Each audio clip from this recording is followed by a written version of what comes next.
ఉన్నప్పుడల్లా చేస్తుంటారు. కానీ గుడ్డు ఉడకేసిన దాన్ని తినటం కంటే పిల్లలకి ఆమ్లెట్ వేసి పెడితే భలే ఇష్టంగా తింటారు. ఎందుకంటే ఆమ్లెట్ అనేసరికి నూనె ఎంత పడుతుంది, కొంతమంది నెయ్యి అయినా వేసి ఆమ్లెట్ వేస్తుంటారు. ఉప్పు కారం కలుపుతారు ఆ కోడిగుడ్డు సొన్నలకి. చూడండి, ఉప్పు కారం నూనె కలిసేసరికి రుచి వస్తుంది కదా.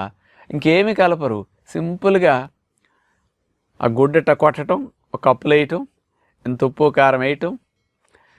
ఇక ఈ కొట్టిట కలిపేలోపు పొయ్యి మీద రేకు పెడతారు, మూకుడేదో చక్కగా అందులో ఇంత నూనె నెయ్యి వేసేసరికి 1 minute అది నూనె కాగుతుంది శుభ్రంగా. అందులో ఎట్లా అంటే 2 to 3 minutes ఆమ్లెట్ అయిపోతుంది.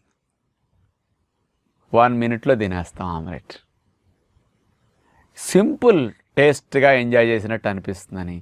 కొంతమంది ఒక ఆమ్లెట్ అంటే ఎక్కువ రావట్లేదులని, మా వాడికి డబుల్ ఎగ్ ఆమ్లెట్ అండి